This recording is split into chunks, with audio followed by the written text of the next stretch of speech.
Does this ever happen to you?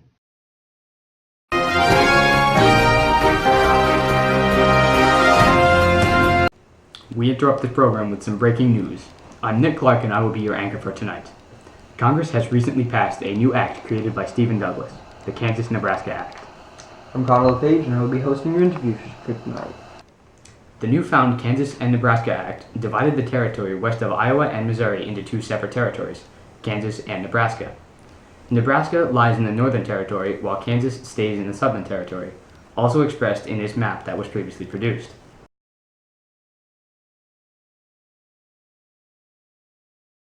We have here with us Connor LePage to interview Stephen Douglas on his decisions. Connor? Thank you, Nick. Tonight we have a very special interview with a very important guest, Stephen Douglas. Hello, Stephen Douglas. It's an honor to meet you. Hello, thank you for having me to clarify myself. Now, we are all aware of what the Kansas-Nebraska Act does, but I feel that the main concern on everybody's mind is why. Why do you feel the need to create this act? What will it accomplish? I have many different complicated reasonings for that. I feel overall I just want to incorporate the larger territory into the Union. So to do that I have to split it into smaller sections, but there are many more reasons than that. I see. Well, we'll start with the biggest issue and most talked about topic today, slavery. Was the Kansas-Nebraska Act created regarding the issue of slavery? That may be the major reason. I wanted to allow popular sovereignty in the Nebraska territory, but it laid above the Missouri Compromise, so therefore it was legally closed to slavery. To make popular sovereignty an option, I decided to split the territory into two states, one below and one above the line, so that they could have the choice of popular sovereignty and it would allow balance in the Senate. Why do you favor popular sovereignty? I think that it is the perfect democratic solution and it makes people happy. For if the people of Kansas want a slaveholding state, let them have it. And if they want a free state, they have a right to it. And it is not for the people of Illinois or Missouri or New York or Kentucky to complain, whatever the decision of Kansas may be.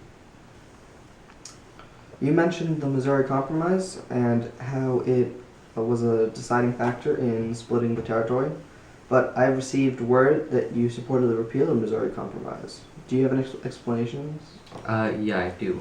I want to give the South something to help support the popular sovereignty.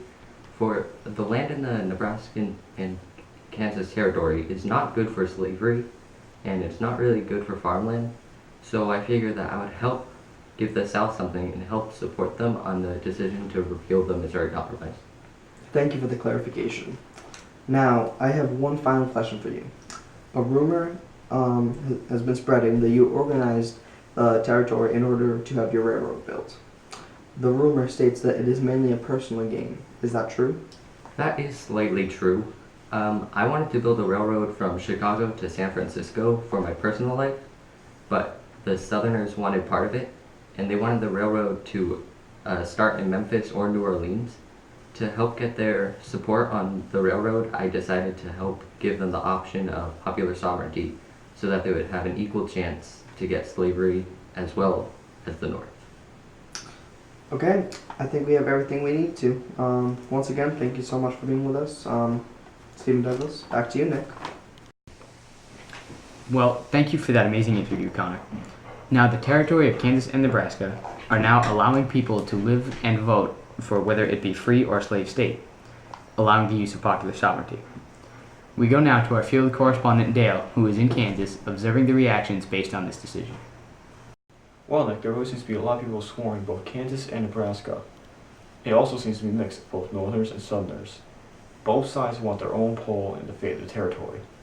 Popular sovereignty was instituted into this territory, allowing the people to decide whether or not the state would be slave or free. The people thought this was an excellent solution, allowing them to express their opinions of what they believed in. It basically lets the people control something for once.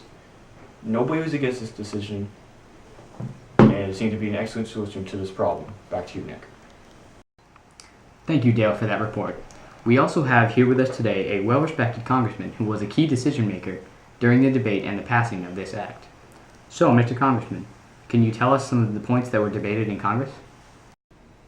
throughout the debate, there was a huge conflict between the Northerners and the Southerners.